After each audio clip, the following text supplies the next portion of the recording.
새벽 3시 한빛요양병원 7층 특실에 비명이 울려 퍼졌습니다. 기업 회장 최도연이 온몸을 뒤틀며 고통에 몸부림치고 있었죠. 병실 문이 벌컥 열리며 당직 의사와 간호사들이 급히 들어섰어요. 혈압 165버 95, 심박수 120입니다. 진통제 증량해요. 모르핀 2mg 추가 투여하죠. 의사가 지시를 내리자 간호사가 재빨리 주사기를 준비했습니다. 최도연은 희귀병인 복합부위 통증 증후군으로 이미 여러 차례 진통제를 맞았지만 효과는 미미했어요. 그의 얼굴은 식은땀으로 범벅이 되었고 눈에는 공포가 서려 있었습니다. 제발 살려주세요. 죽겠어요. 간호팀장 이수연은 환자의 손을 붙잡고 진정시키려 했지만 최도연의 고통은 가라앉지 않았죠. 그의 호흡은 점점 더 불규칙해졌고 모니터에 표시된 산소 포화도는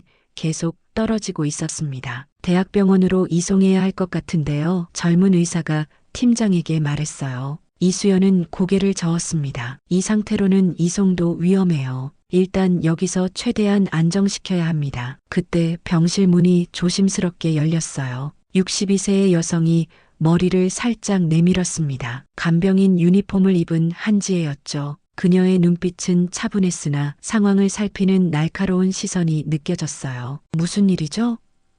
한지혜가 물었습니다. 이수연은 인상을 찌푸렸어요. 지금은 간병인이 개입할 상황이 아닙니다. 밖에서 기다려주세요. 하지만 한지혜는 병실 안으로 한 걸음 더 들어섰어요. 그녀의 시선은 고통에 몸부림치는 최도연에게 고정되어 있었죠. 한지혜는 무언가를 생각하는 듯 잠시 눈을 감았다가 다시 떴습니다. 환자분의 통증 양상이 일반적인 통증과는 달라 보이네요. 혹시 척추 쪽에서 시작해서 사지로 번지는 듯한 느낌은 없는지 물어보셨나요? 의료진들은 잠시 당황한 표정을 지었습니다. 이수연이 고개를 들어 한지혜를 다시 바라봤어요. 한씨, 의료진의 판단에 개입하지 마세요. 지금은 나가 있어 주시면 좋겠습니다. 한지혜는 한숨을 내쉬며 고개를 끄덕였어요. 그녀는 최도연을 마지막으로 한 번 더 바라본 후 조용히 병실을 나갔습니다. 문 밖에 서서 한지혜는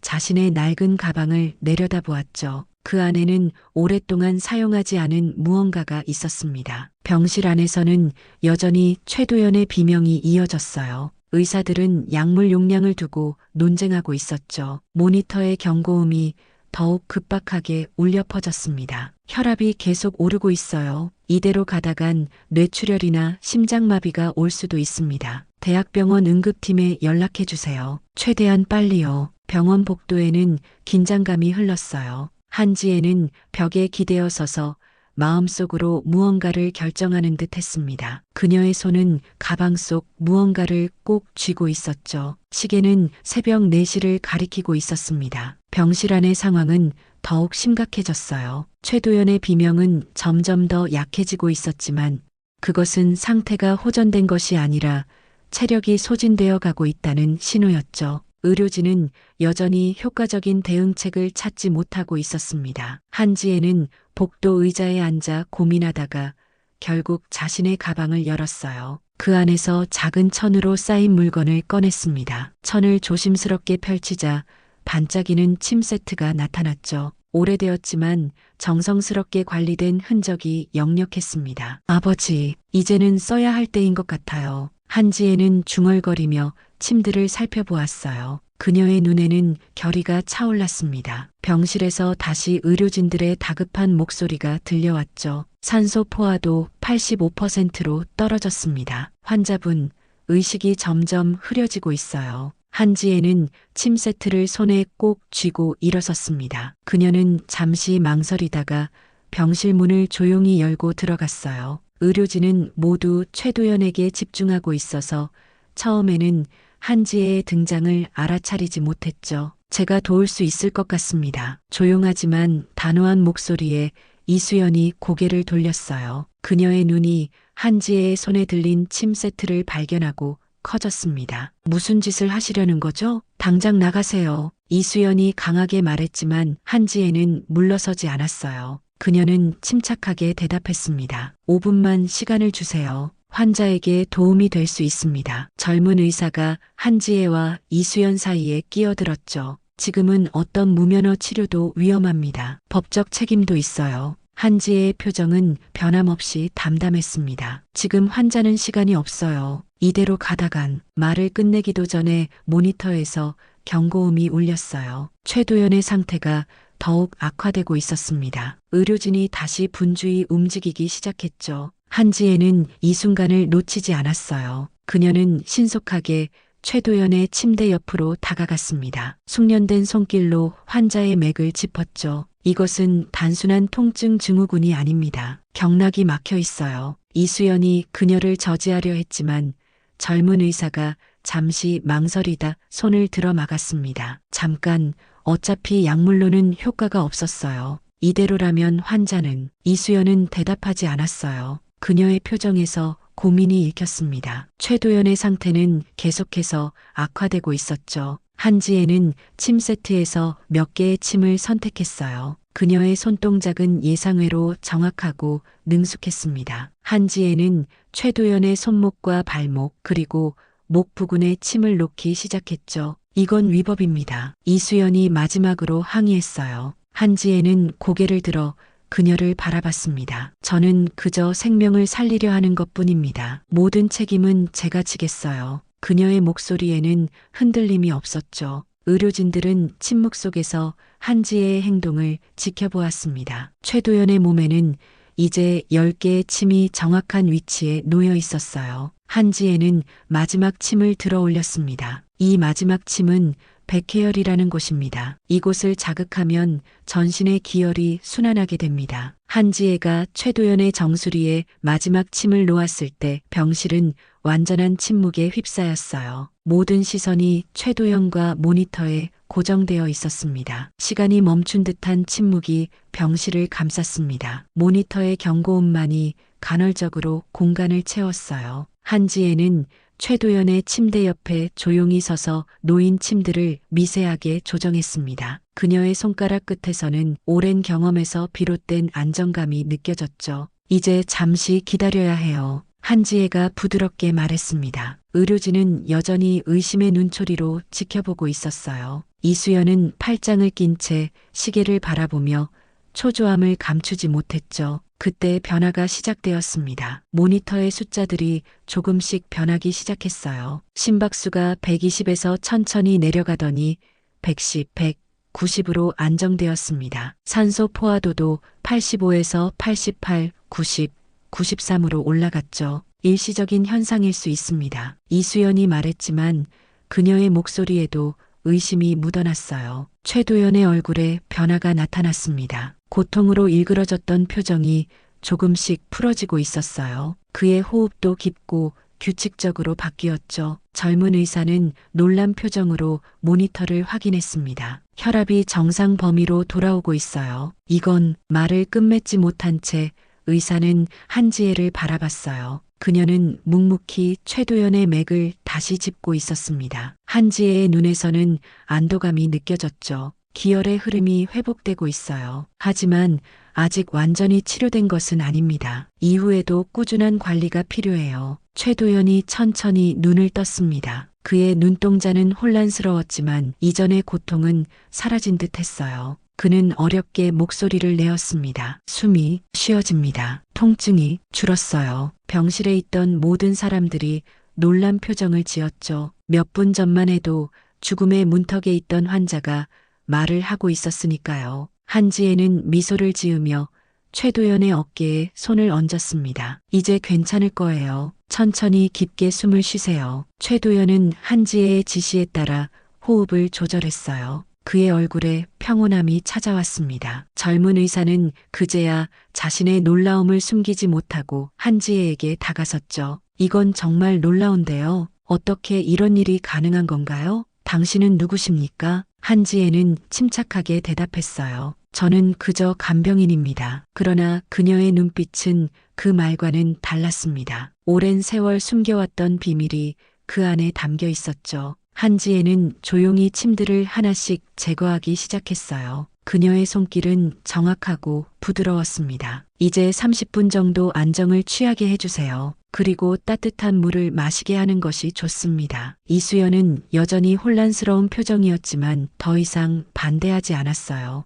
의료적 지식으로는 설명할 수 없는 일이 눈앞에서 벌어졌으니까요. 그녀는 간호사에게 따뜻한 물을 가져오라고 지시했습니다. 한지혜는 사용한 침들을 조심스럽게 천에 싸서 가방에 넣었어요. 그녀의 움직임에는 오랜 습관이 묻어났습니다. 마치 오래전부터 해왔던 일인 것처럼 자연스러웠죠. 병원 규정상 이런 일은 보고해야 합니다. 이수연이 마침내 입을 열었어요. 한지혜는 고개를 끄덕였습니다. 이해합니다. 필요한 절차를 따르겠어요. 젊은 의사가 한지혜의 팔을 살짝 잡았죠. 잠시 복도에서 이야기 좀 할 수 있을까요? 두 사람이 병실을 나서자 의사는 목소리를 낮추었어요. 당신은 평범한 간병인이 아니죠? 그런 기술은 어디서 배운 건가요? 한지혜는 잠시 망설이다가 대답했습니다. 오래전 일이에요. 지금은 그저 간병인으로 살고 있을 뿐이죠. 하지만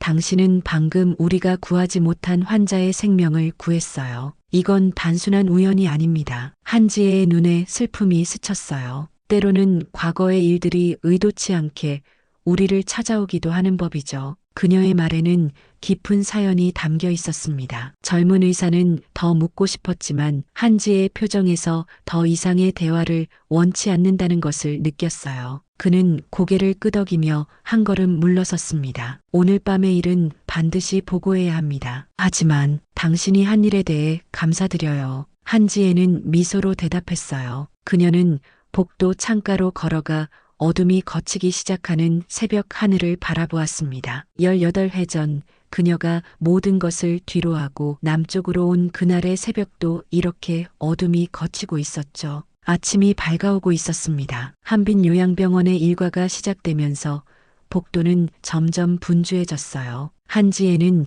직원 휴게실에서 커피 한 잔을 들고 창밖을 바라보고 있었죠. 밤새 일어난 일들이 머릿속을 맴돌았습니다. 한시 목소리에 고개를 돌리자 병원장 박성진이 서 있었어요. 60대 중반의 덩치 큰 남자였지만 눈빛은 따뜻했습니다. 그는 한지혜에게 다가왔어요. 오늘 새벽에 있었던 일에 대해 들었습니다. 내 사무실로 잠시 와주시겠어요? 한지혜는 조용히 고개를 끄덕였습니다. 그녀는 커피 잔을 내려놓고 병원장을 따라갔어요. 복도를 지나는 동안 여러 의료진들의 시선이 그녀에게 쏠렸습니다. 어떤 이들은 호기심 어린 눈빛으로 또 어떤 이들은 의심스러운 표정으로 그녀를 바라봤죠. 병원장실에 들어서자 이미 이수연 간호팀장이 앉아 있었어요. 그녀의 표정은 굳어 있었습니다. 한지혜는 조용히 자리에 앉았죠. 어젯밤 최도연 회장님의 상태가 크게 호전되었다고 들었습니다. 박성진이 말을 꺼냈어요. 그런데 그 과정에서 좀 특이한 치료가 있었다고요? 이수연이 바로 대답했습니다. 한 씨가 무면허 의료행위를 했습니다. 침수를 시행했어요. 병원장은 한지혜를 바라봤어요. 사실인가요? 한지혜는 고개를 끄덕였습니다. 네, 맞습니다. 환자의 상태가 위급해 보여서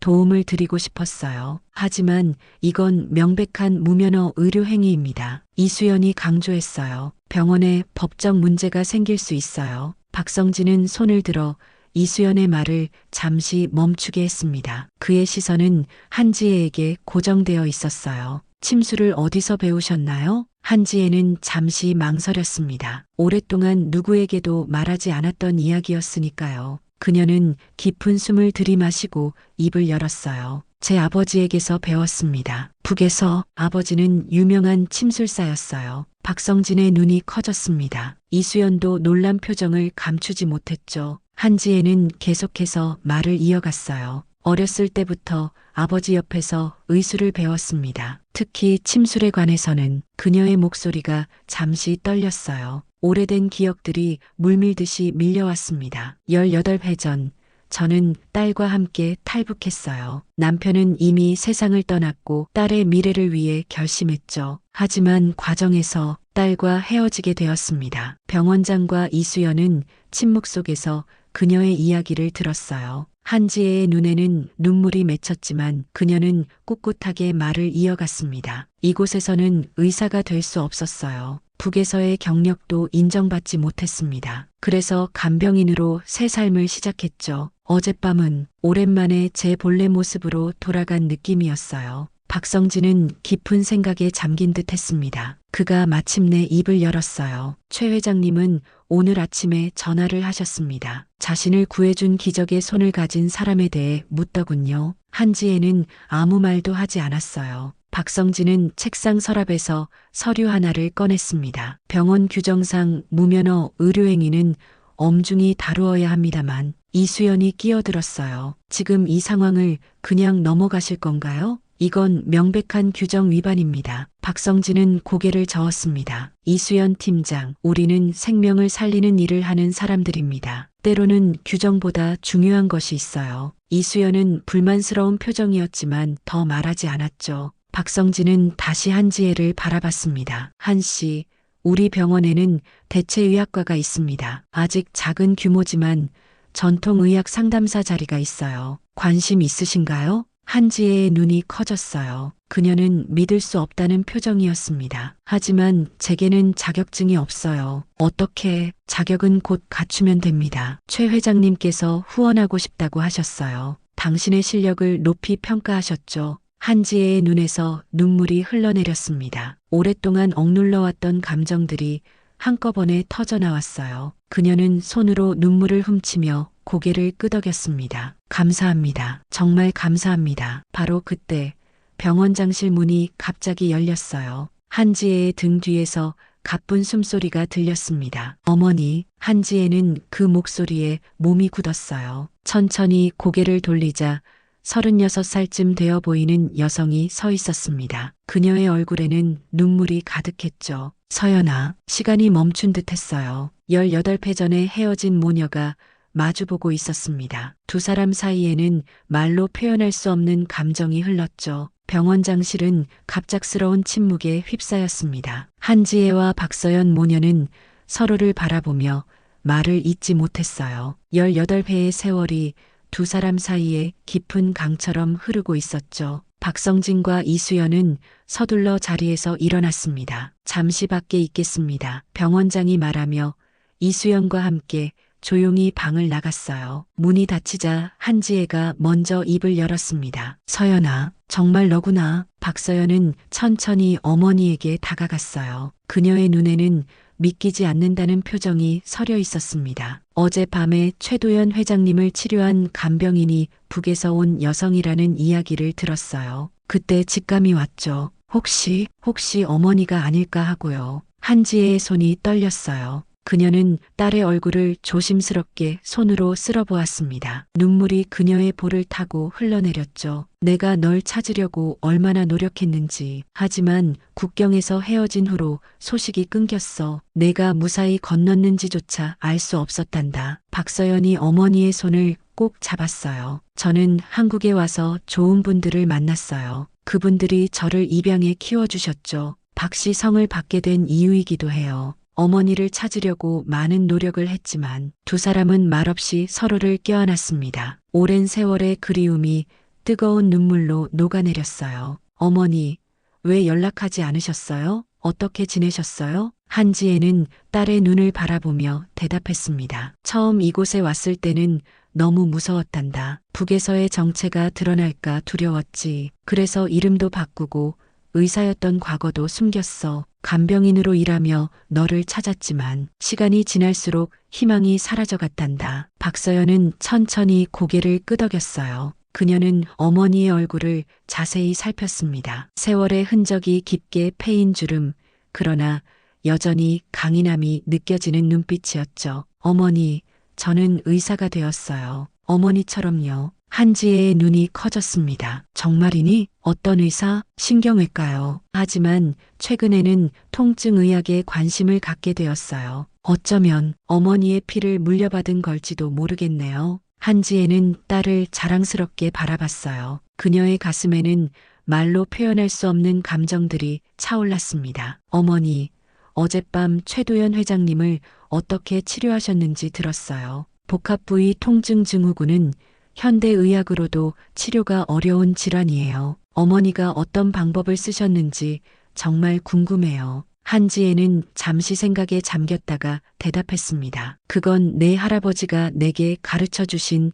특별한 침법이란다. 전통적인 경락 이론에 기반하고 있지만 할아버지만의 독특한 접근법이 있으셨지. 그때 문을 두드리는 소리가 들렸어요. 박성진 병원장이 조심스럽게 고개를 내밀었습니다. 죄송합니다만 최도연 회장님께서 한 선생님을 뵙고 싶어 하십니다. 괜찮으시다면. 한지혜는 서연을 바라봤어요. 서연이 미소를 지으며 고개를 끄덕였습니다. 같이 가요, 어머니. 모녀는 함께 병원장을 따라 최도연의 병실로 향했어요. 복도를 지나는 동안 병원 직원들의 시선이 한지혜에게 쏠렸습니다. 이제는 호기심 어린 존경의 눈빛이었죠. 병실 문 앞에서 이수연 간호팀장이 그들을 맞이했어요. 그녀의 표정은 여전히 굳어 있었지만 이전보다는 누그러져 있었습니다. 최 회장님은 어젯밤 이후로 상태가 크게 호전되셨습니다. 통증 수치가 10중 8에서 3으로 내려갔어요. 한지혜는 고개를 끄덕였습니다. 경락이 풀리기 시작했군요. 하지만 아직 완전한 치료가 된 것은 아닙니다. 계속 관리가 필요해요. 이수연은 한지혜를 바라보다가 시선을 돌렸어요. 그녀의 목소리가 낮아졌습니다. 어젯밤에 제가 너무 강하게 나왔던 것 같습니다. 환자를 위한 결정이었다는 걸 알게 되었어요. 한지혜는 따뜻한 눈빛으로 이수연을 바라봤어요. 당신은 규칙을 따르며 환자를 보호하려 했을 뿐입니다. 그것도 좋은 의료인의 자세예요. 병실 문이 열리고 그들은 안으로 들어갔습니다. 최도연은 침대에 반쯤 일어나 앉아 있었어요. 그의 얼굴은 어제와는 달리 생기가 돌았습니다. 드디어 만나 뵙게 되었군요. 저의 구원자를. 최도연이 미소를 지으며 말했어요. 한지혜는 부드럽게 고개를 저었습니다. 저는 그저 제가 할 수 있는 일을 했을 뿐입니다. 최도연의 눈에 감사의 빛이 어렸죠. 당신이 아니었다면 나는 아마 이 세상 사람이 아니었을 겁니다. 어떻게 감사의 마음을 표현해야 할지. 최도연의 병실에서 나온 한지혜와 박서연은 병원 옥상 정원으로 향했습니다. 봄바람이 두 사람의 머리카락을 부드럽게 흩트렸어요. 수많은 이야기를 나누고 싶었지만 어디서부터 시작해야 할지 막막했죠. 어머니는 이곳에서 계속 일하실 건가요? 서연이 물었습니다. 한지혜는 하늘을 바라보며 대답했어요. 박 병원장님께서 전통의학 상담사로 일해보지 않겠냐고 제안하셨단다. 사실 아직 믿기지가 않는구나. 정말 좋은 기회예요. 서연의 눈이 반짝였습니다. 어머니의 실력을 마음껏 펼칠 수 있을 거예요. 한지혜는 딸의 손을 잡았어요. 하지만 공부해야 할 것도 많고 자격증도 따야 해. 내 나이에. 나이가 무슨 상관이에요? 어젯밤에 보여주신 실력은 어떤 젊은 의사도 따라갈 수 없었어요. 제가 옆에서 도와드릴게요. 한지혜의 눈에 눈물이 맺혔습니다. 그녀는 벤치에 앉으며 깊은 한숨을 내쉬었어요. 서연아, 내가 정말 대단한 의사였던 건 아니야. 그저 아버지에게 배운 대로 했을 뿐이란다. 서연은 어머니 옆에 앉았어요. 할아버지의 의술이 특별했던 건가요? 그렇단다. 할아버지는 전통 침술에 현대의학 지식을 접목시키셨어. 그 시대에는 혁신적인 접근법이었지. 하지만 그런 시도가 항상 환영받지는 못했단다. 한지혜의 목소리에는 그리움이 묻어났어요. 그녀는 계속해서 딸에게 과거를 이야기했습니다. 북에서의 삶, 의사로서의 경험, 그리고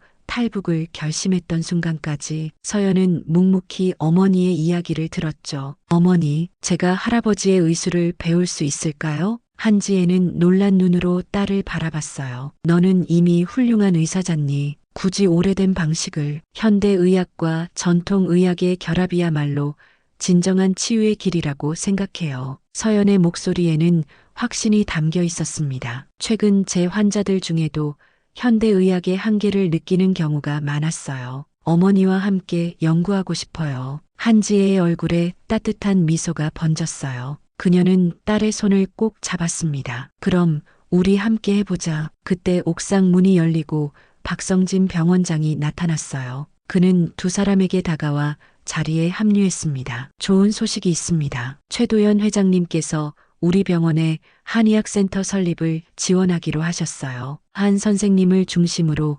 현대의학과 전통의학을 접목한 치료를 연구하는 공간이 될 겁니다. 한지혜와 서연은 놀란 표정으로 서로를 바라봤어요. 박성진은 계속해서 말을 이어갔습니다. 물론 한 선생님께서는 정식 교육과 자격증 취득 과정을 거치셔야 합니다만 그동안 특별 자문역으로 함께 하시면 좋겠습니다. 한지혜는 말을 잇지 못했어요. 이런 기회가 갑자기 찾아올 줄은 꿈에도 생각하지 못했습니다. 그녀는 감격에 벅차 고개를 끄덕였죠. 감사합니다. 정말 감사합니다. 감사는 제가 드려야 할 말씀입니다. 박성진이 진심 어린 목소리로 말했어요. 우리 병원의 새로운 가능성을 열어주셨으니까요. 세 사람이 이야기를 나누고 있을 때 이수연이 옥상으로 올라왔습니다. 그녀의 표정은 이전과는 달리 부드러워져 있었어요. 한 선생님, 최 회장님께서 다시 진료를 받고 싶어 하세요. 시간 괜찮으실까요? 한지혜는 일어서며 대답했습니다. 물론이죠. 바로 가보겠습니다. 이수연은 한지혜에게 가운을 건넸어요. 간병인 유니폼이 아닌 의료진용 가운이었습니다. 앞으로는 이걸 입으셔야 할 것 같네요. 한지혜는 가운을 받아들고 잠시 망설였어요. 18회 만에 다시 의사의 가운을 입는 것이 어색하게 느껴졌습니다. 서연이 다가와 어머니의 어깨에 가운을 입혀주었죠. 잘 어울려요, 어머니. 한지혜는 깊은 숨을 들이마셨어요. 그녀의 마음속에서는 여러 감정이 교차했습니다. 기쁨, 감사, 그리고 약간의 두려움까지. 하지만 딸의 응원에 용기를 얻었죠. 가볼까요?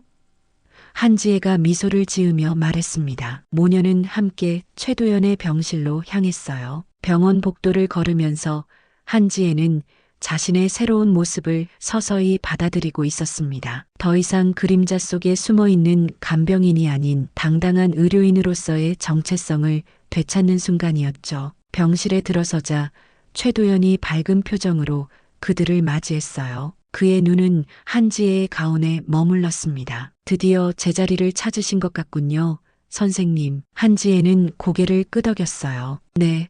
오랜 시간이 걸렸지만 마침내 돌아왔습니다. 그녀는 환자의 맥을 짚기 위해 손을 내밀었습니다. 그 손길에는 오랜 경험과 지혜 그리고 이제는 자신감까지 담겨 있었어요. 한지혜의 눈빛은 더 이상 불안하거나 주저하지 않았습니다. 그녀는 이제 진정한 의사 한지혜로서 새로운 여정을 시작하고 있었죠. 서연은 어머니의 진료를 지켜보며 미소 지었어요. 18회 전 국경에서 헤어졌던 어린 소녀와 간병인은 이제 한 병원에서 함께 일하는 의사 모녀가 되었습니다. 고난의 시간을 견디며 각자의 자리에서 묵묵히 살아온 두 사람에게 새로운 봄이 찾아온 것이었죠. 의술은 언제나 생명을 살리는 희망입니다. 한지혜가 조용히 중얼거렸어요. 그 말은 마치 18회 전 국경을 넘기 전 아버지가 그녀에게 했던 마지막 말처럼 들렸습니다. 한지혜는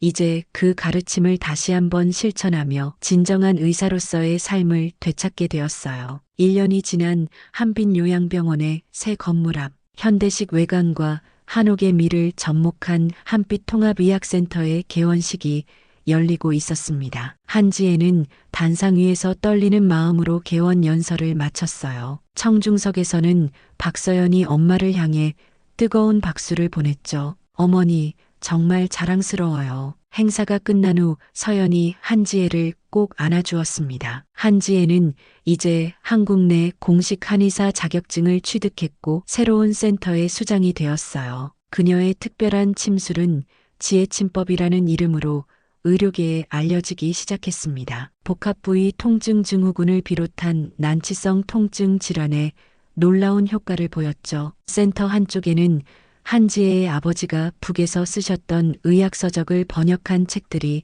전시되어 있었어요. 서연의 도움으로 아버지의 의술을 현대의학 언어로 재해석한 결과물이었습니다. 아버지가 보셨다면 얼마나 기뻐하셨을까. 한지혜가 책들을 바라보며 중얼거렸어요. 최도연 회장은 정기적으로 센터를 방문하는 환자가 되었고 여전히 든든한 후원자로 남아 있었습니다. 이수연 전 간호팀장은 놀랍게도 한의학에 관심을 갖게 되어 한지혜의 첫 제자가 되었어요. 선생님, 내일부터 북한 출신 의료인들을 위한 재교육 프로그램이 시작됩니다. 이수연이 일정표를 건네며 말했습니다. 한지혜는 미소를 지었어요. 자신과 같은 상황에 처한 이들에게 새 희망을 주는 일이야말로 가장 보람찬 일이었습니다. 센터들에는 작은 약초 정원이 있었어요. 한지혜는 매일 아침 이곳에서 약초들을 살피며 하루를 시작했죠. 오늘도 그녀는 약초들 사이를 거닐다가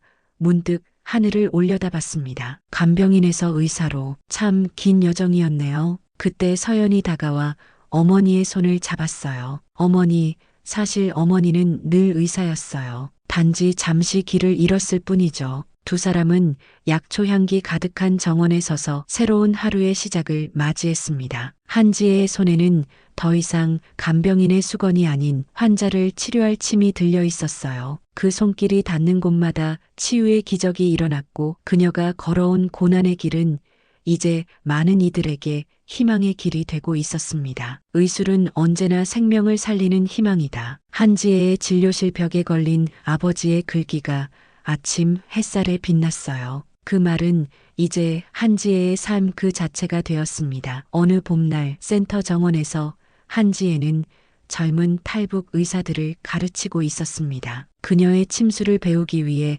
전국에서 모인 제자들이었죠. 그때 박성진 병원장이 뜻밖의 손님을 데리고 왔어요. 선생님, 북에서 오신 분이 계십니다. 당신을 꼭 만나고 싶다고 하시네요. 한지혜는 고개를 들어 방문객을 바라봤습니다. 80이 넘은 노인이 지팡이의 의지에 서 있었어요. 그 순간 한지혜의 눈에서 눈물이 쏟아졌습니다. 아버지, 기적처럼 살아계신 아버지와의 재회. 한지혜는 달려가 아버지를 안았어요. 노인의 떨리는 손이 딸의 머리를 쓰다듬었습니다. 내 딸아, 내가 여기서 우리 의술을 꽃피우고 있다는 소문을 듣고 찾아왔다. 세대가 모인 그날 저녁 한지혜의 진료실에서는 밤늦도록 불빛이 꺼지지 않았습니다. 할아버지, 어머니, 딸이 함께 펼친 의서 위로 세 개의 손이 겹쳐졌어요. 과거와 현재 그리고 미래가 하나로 이어진 순간이었죠. 의술은 국경을 넘고 시간을 넘어 이어지는 생명의 강이다. 노인이 말했습니다. 치유의 손길은